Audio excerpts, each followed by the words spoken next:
सूचना केवल हमारे विचार हैं, वित्तीय सलाह नहीं। निर्णय लेने से पहले खुद शोध करें। किसी भी लाभ या हानि के लिए हम उत्तरदायी नहीं हैं। आज हम देख रहे हैं सनड्रॉप ब्रांड्स लिमिटेड के 2025-26 Q1 की standalone financial performance. Starting with the sales, पिछले क्वार्टर से सेल्स में 5% का इंक्रीज हुआ है, मगर कंपनी ने पिछले साल के मुकाबले 15.5% का सेल्स इंक्रीज रिपोर्ट किया। Expenses -1.5% quarter on quarter decrease हो गए हैं, जो साल भर के 13.5% के राइज के साथ अलाइन करता है। क्वार्टरली एक्सपेंसेस के कंपैरिजन में सेल्स इंक्रीज होना दिखाता है कंपनी ने अच्छा परफॉर्म किया। ईयरली कंपैरिजन दिखाता है कि कंपनी ने इस साल अपनी परफॉर्मेंस में सुधार किया है। ऑपरेटिंग प्रॉफिट, जो पिछले साल के कंपैरिजन में 75% अप हुआ है, क्वार्टर ऑन क्वार्टर अराउंड लगभग 6 गुना इंक्रीज हुआ है। Operating profit margin (OPM) annual basis पे 1.5% से इंक्रीज हुआ है और पिछले क्वार्टर के कंपैरिजन में 6% से इंक्रीज हुआ है। एक्सेप्शनल आइटम्स को ऐड करके अदर इनकम पिछले क्वार्टर के कंपैरिजन में 100% बढ़ गई, बावजूद इसकी ईयरली ग्रोथ 13.5% हुई है। इंटरेस्ट एक्सपेंसेस पिछले क्वार्टर से 6.5% अप हुआ, लेकिन ईयर ओवर ईयर डिक्रीज -78.5% हुआ है। डिप्रिशिएशन कॉस्ट्स में क्वार्टरली -39% का डिक्लाइन देखने को मिला और ईयरली बेसिस पे -29% का डिक्रीज देखा गया। प्रॉफिट बिफोर टैक्स एनुअली लगभग 40 गुना बढ़ा, लेकिन प्रीसीडिंग क्वार्टर से 104.5% बढ़ा है। इस साल कंपनी ने 44% टैक्स पे किया और क्वार्टरली कंपनी ने 25.5% टैक्स पे किया है। नेट प्रॉफिट ने ईयर ऑन ईयर पिछले साल के मुकाबले काफी ज्यादा वृद्धि दिखाई, जो कंपनी के लिए बेहतरीन परफॉर्मेंस रही।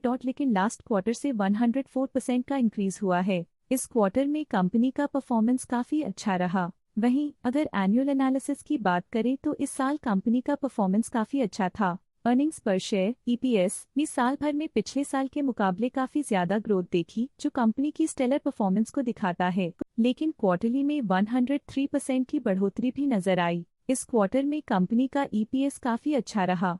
सनड्रॉप ब्रांड्स लिमिटेड के फाइनेंशियल स्नैपशॉट को रिव्यू करते हुए कुछ मुख्य ट्रेंड्स सामने आए हैं, जो कंपनी की परफॉर्मेंस पे रोशनी डालते हैं। जून 2022 से जून 2025 तक सनड्रॉप ब्रांड्स लिमिटेड की फाइनेंशियल जर्नी में सबसे पहले बात करते हैं सेल्स की। इस साल सेल्स में 9% की वृद्धि हुई है और पिछले 4 सालों में -8.5% की गिरावट हुई है, जो हाल ही में सुधार को दर्शाता है। लगातार 2 साल की गिरावट के बाद इस साल सेल्स में वृद्धि हुई है, जो मार्केट कंडीशंस में सुधार का संकेत देता है। अब बात करते हैं एक्सपेंसेस की। इस साल एक्सपेंसेस में 10% की बढ़ोतरी हुई है, लेकिन पिछले 4 सालों में एक्सपेंसेस में -7% की गिरावट भी हुई है। इस साल हालांकि एक्सपेंसेस सेल्स से थोड़ा ज्यादा बढ़े हैं, मगर ग्रोथ रेट्स का करीब होना स्टेडी ऑपरेशनल कॉस्ट को दर्शाता है। चैलेंजेस से गुजरते हुए ऑपरेटिंग प्रॉफिट ने इस साल -6.5% की डाउनटर्न देखी, जो एक ट्रेंड को कंटिन्यू करता है। पिछले 4 सालों में -42% की डिक्लाइन के साथ एक वृद्धि के बाद पिछले 2 सालों से ऑपरेटिंग प्रॉफिट गिर रहा है, जो कुशलता बनाए रखने में चैलेंजेस को दर्शाता है।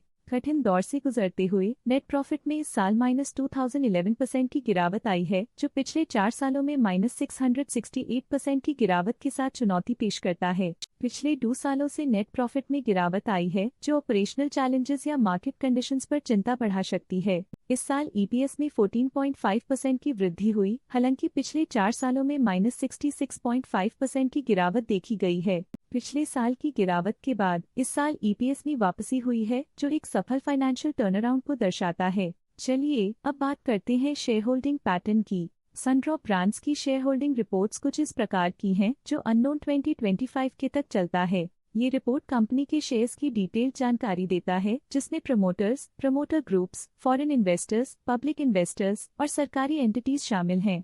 पब्लिक हेल्थ शेयर्स का परसेंटेज 2025 के में 60.38% से 2025 के में 60.36% तक डिक्रीज हो गया। इस डिक्रीज से साफ है कि इस टाइम पीरियड में कंपनी में पब्लिक का हिस्सा डिक्रीज हुआ है। जब कंपनी के शेयर्स का मैक्सिमम हिस्सा पब्लिक के पास होता है, तब ये माना जाता है कि कंपनी कमजोर हाथों में है, जो बाजार की अस्थिरता और स्पेक्युलेटिव ट्रेडिंग को इंडिकेट करता है। DII डोमेस्टिक इंस्टीट्यूशनल इन्वेस्टर्स ने अपना शेयर होल्डिंग 2025 में 5.13% से 2025 में 5.16% तक इंक्रीज किया।